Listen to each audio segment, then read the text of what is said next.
केरळमधील प्रसिद्ध पर्यटन स्थळे तर तुम्हाला माहिती असतीलच. कोची, एलेप्पी, मुन्नार, वार्कला, वायनाड. पण आज आपण आलो आहोत ते उत्तर केरळमधील समुद्रकिनारी वसलेले थेलेसरी आणि कन्नूर शहर पाहायला.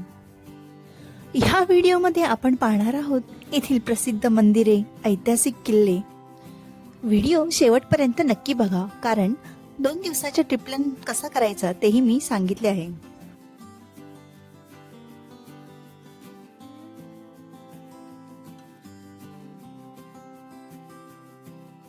आणि आता आपण आलेलो आहोत थेलेसरीचं खास मुख्य आकर्षण म्हणजे थेलेसरी फोर्टवर. जुन्या काळाची आठवण करून देणारा ब्रिटिश किल्ला. फोर्ट परिसरातच फ्री पार्किंग आहे. हा किल्ला बघण्याचा टाइम सकाळी 8 ते संध्याकाळी 5:30 पर्यंत आहे. थेलेसरी फोर्ट हा दक्षिण केरळमधील सर्वात महत्त्वाचा ऐतिहासिक किल्ला आहे. हा किल्ला ब्रिटिश ईस्ट कंपनीने 1708 साली बांधला. त्या काळी माळाबार कोस्टवर मसाल्यांचा व्यापार प्रचंड मोठा होता आणि त्याच व्यापाराचं संरक्षण करण्यासाठी हा किल्ला उभारण्यात आला.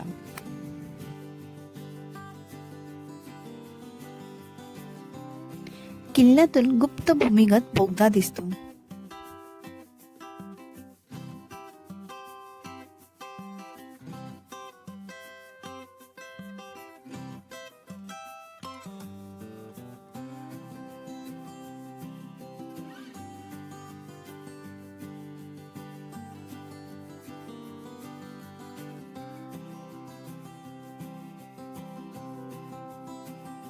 समुद्राला लागूनच हा किल्ला असल्यामुळे किल्ल्यावरून समुद्राचं अप्रतिम दिसतं.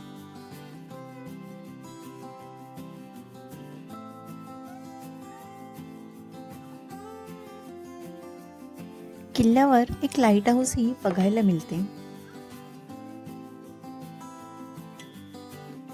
किल्ल्याच्या मागे सुंदर असे चर्च आहे.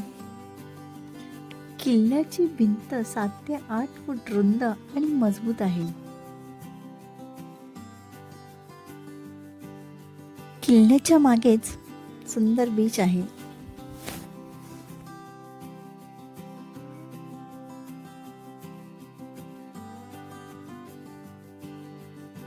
नेक्स्ट डेस्टिनेशन होते अंडालूर गाव. हे येथील प्राचीन आणि प्रसिद्ध मंदिर आहे. हे प्रभू श्रीरामांना समर्पित आहे. पौराणिक कथेनुसार भगवान विष्णूचे 6वे अवतार परशुराम यांनी या देवस्थानाची स्थापना केली असे मानले जाते. मंदिराच्या भोवती पाण्याचे कुंड पाहायला मिळते. मंदिराचा परिसरही मोठा आहे आणि शिवाय पार्किंगसाठीही जागा आहे. येथील मंदिरांचं वैशिष्ट्य म्हणजे तुम्हाला कौलारू मंदिरे बघायला मिळतात. ह्या मंदिराचा टाइम सकाळी 5 ते 11:30 आणि संध्याकाळी 5 ते 8:30 आहे.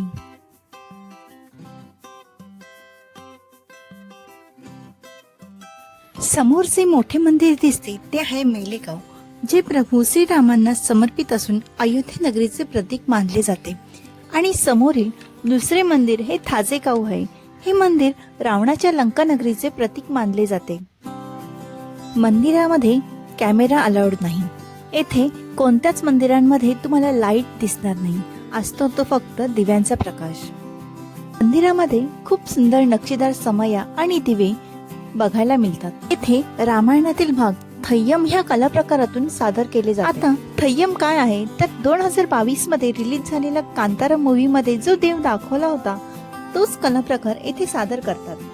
वर्षातून एकदा फेब्रुवारी मधील दुसऱ्या आठवड्यात हा उत्सव 1 आठवडा असतो आणि मोठी जत्रा भरते. थय्यम हे विशेषतः उत्तर केरळमध्ये कन्नूर कोस्टगार्ड भागातील मंदिरांमध्ये बघायला मिळते.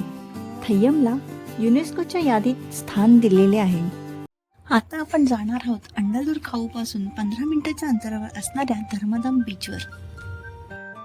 केरळ रोड ट्रिपला खूप सुंदर सिनरी बघायला मिळते. पूर्ण प्रवासात रोडला लागून बंगले दिसत होते आणि बंगल्यांची शोभा वाढवणारे नारळाची झाडे. खूप क्लीन सिटी आहे थेलेसरी. पार्कच्या बाहेर कुठेही तुम्ही फ्री ऑफ कॉस्ट गाडी पार्क करू शकता.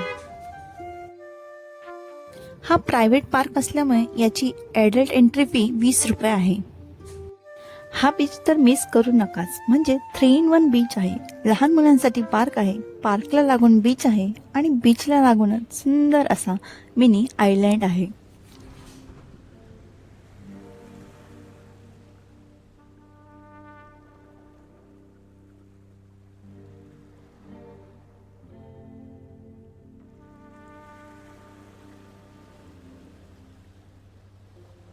कमी गर्दीचे आणि सुंदर व्ह्यू वाले बीचेस इथे बघायला मिळतात.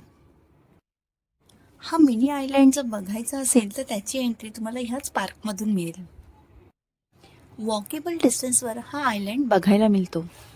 भरती असल्यामुळे आम्हाला काही त्या आयलँडपर्यंत जाता आले नाही.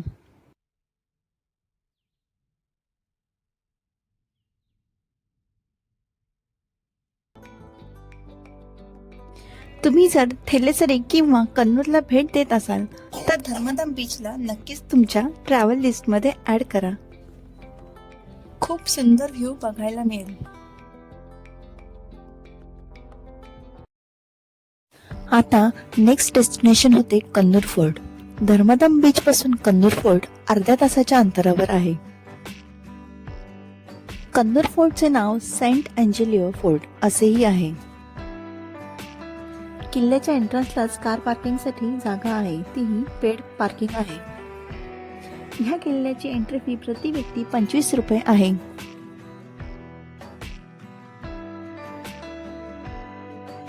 हा केरळमधील सर्वात महत्त्वाचा समुद्रकिनारी वसलेला ऐतिहासिक किल्ला आहे. हा किल्ला पहायची वेळ सकाळी 8 ते संध्याकाळी 6 पर्यंत आहे. हा किल्ला त्रिकोणी आकाराचा आहे. किल्ल्याचा नकाशा प्रवेशद्वाराजवळ दिलेला आहे.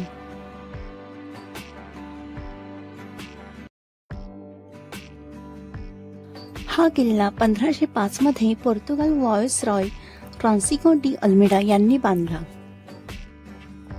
1663 मध्ये डचांनी ताबा घेतला आणि किल्ल्याची रचना बदलली. नवीन भिंती, स्टोरेज रूम बांधल्या.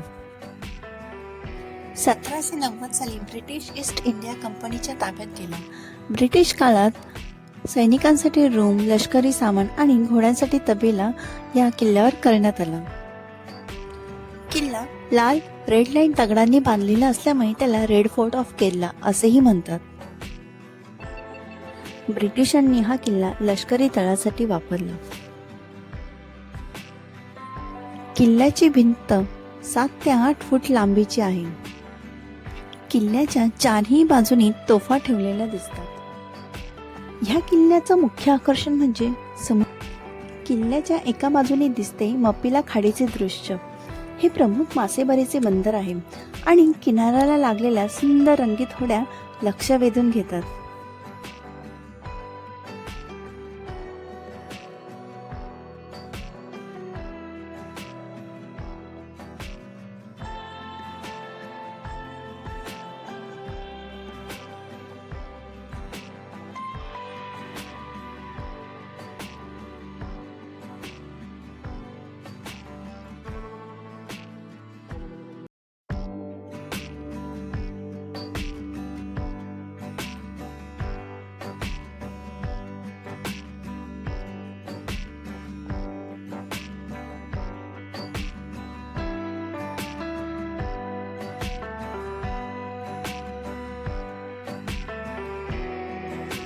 किल्ल्याच्या मागील बाजूस गेल्यावर जर समुद्र व्ह्यू दिसतो ना, खरंच मनाला समाधान वाटतं.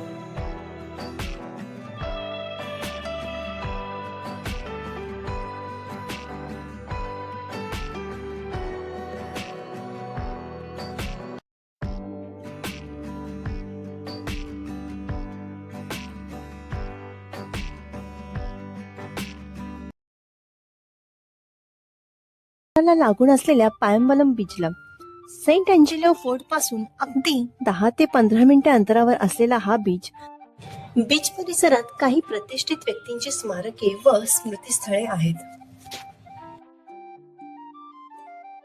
बीचला लागूनच लहान मुलांसाठी फ्री ऑफ कॉस्ट सुंदर असे पार्क आहे.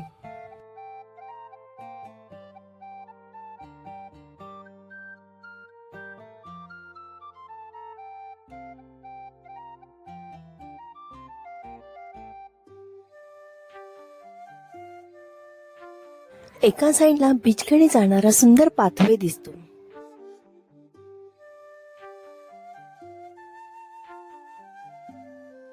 समुद्रात डुबणारा सूर्य पाहत मन त्यात हरून जाते. अगदी तासनतास समुद्राच्या लाटा बघत टाइम निघून जातो.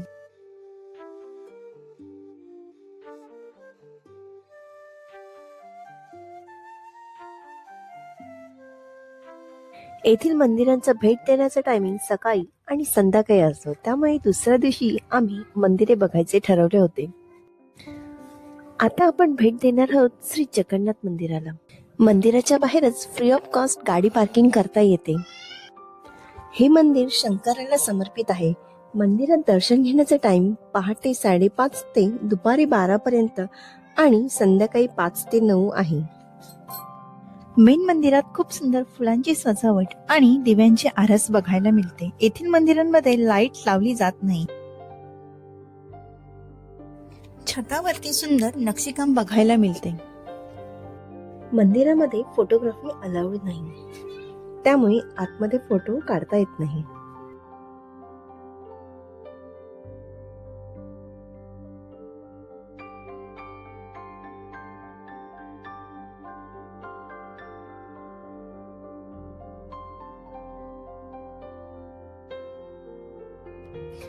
आता इथून 10 मिनिटाच्या अंतरावर असणाऱ्या श्री रामस्वामी मंदिराला आपण भेट देणार आहोत. हे मंदिर थिरुवंगड टेकडीवर वसलेले असून शेकडो वर्ष जुने आहे. मंदिर परिसरात गाडी पार्किंगसाठी फ्री ऑफ कॉस्ट जागा आहे. मंदिराची वास्तुशैली पारंपरिक केरळ शैलीत बांधलेली आहे. येथे दिव्यांच्या उजेडात उभी असलेली श्री राम सीता लक्ष्मणाची मूर्ती अतिशय तेजस्वी वाटते आणि सोबतच हनुमानाची मूर्तीही पाहायला मिळते. असं म्हणतात की या परिसरात भगवान श्रीरामाने सिरवंगड म्हणजेच पवित्र टेकडीवर विश्रांती घेतली होती. त्या आठवणीवरच हे मंदिर उभे करण्यात आलेले आहे. रामनवमीला येथे जत्रा भरते. येथे प्रत्येक मंदिरात उंच असे खांब बघायला मिळतात आणि बाजूलाच अशा छान सुंदर समायही बघायला मिळतात. येथील मंदिरांचं अजून एक वैशिष्ट्य म्हणजे प्रत्येक मंदिराच्या सभोवती तुम्हाला सुंदर असे पाण्याचे तलाव बघायला मिळते.